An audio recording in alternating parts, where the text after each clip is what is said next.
former President Donald Trump has hired a new attorney, Todd Blanche, who has just resigned from his firm, Cadwallader, Lader, Wickersham and Taft, to take on this case.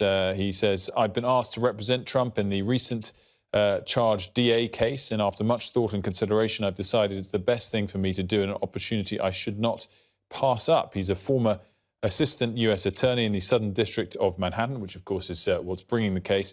And he has represented former Trump associate Paul Manafort in the past. And a reminder that former President Donald Trump expected to land in LaGuardia Airport at around about 9 p.m. UK time. Well, there you have it, folks. Former President Donald Trump hires Todd Blanche as his new lead attorney.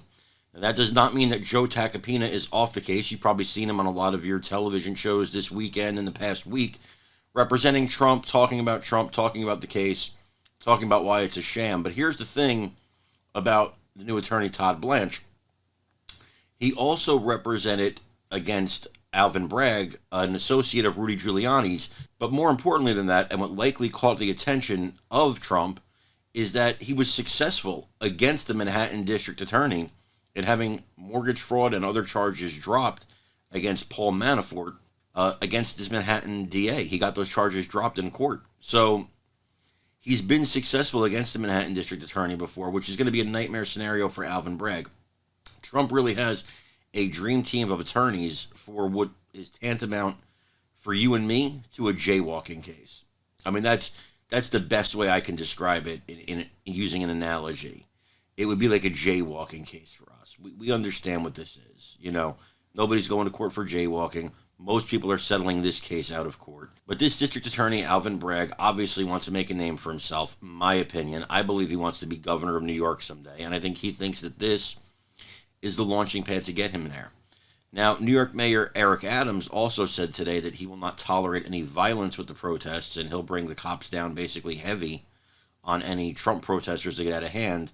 And, you know, he's been consistent about that with other protesters for other causes, so I don't give him much guff about that. Had it been the previous administration that said that, I would have laughed it off, since they didn't bring the police at all against other protesters. So, but, you know, Eric Adams has been pretty consistent, but so far there have been no credible threats, which is a great thing. You know, that everybody's expecting Trump supporters are going to be violent, and I think Trump supporters are showing them that that's not the case. That's not how Trump supporters roll. There's going to be protests, I think. Absolutely, there should be protests, peaceful protests, where people's voices in the United States should be heard. That's our First Amendment. You know, just because we support the Republican Party or support Donald Trump, it doesn't mean we don't get a voice.